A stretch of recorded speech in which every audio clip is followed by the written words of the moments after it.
সমাবেশের মাধ্যমে, এই বিক্ষোভ মিছিলের মাধ্যমে শুধু একটি বার্তা দিতে চাই, এই সমাবেশ বা এই বিক্ষোভ মিছিল কোন সাধারণ মিছিল নয়।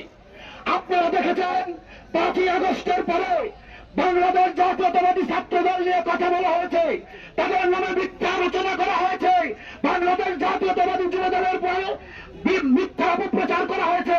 আমরা চুপ ছিলাম, কারণ বাংলাদেশ জাতীয়তাবাদী ছাত্র দল এবং বাংলাদেশ জাতীয়তাবাদী যুব দলের সাংগঠনিক অভিভাবক আমাদেরকে নির্দেশ দিয়েছিল, তোমরা ধৈর্য ধরো, সাধারণ মানুষের যেন কোনো ক্ষতি না হয়, সাধারণ মানুষ যেন বিরক্ত না হয় তোমাদের কোনো প্রোগ্রামে।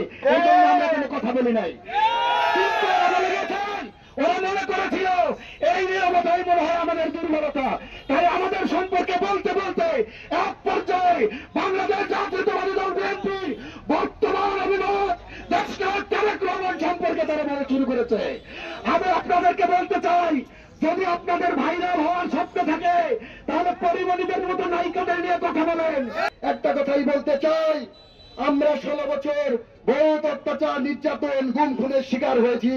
তারপরও সুদূর প্রবাসে থেকে আমাদের নেতা, আমাদের অভিভাবক তারেক রহমান এই বাংলাদেশকে সুসংগঠিত করার জন্য, বাংলাদেশের গণতন্ত্র পুনরুদ্ধার করার জন্য অক্লান্ত পরিশ্রম করে এই স্বৈরাচার শেখ হাসিনাকে এই দেশ থেকে বিতাড়িত করেছেন।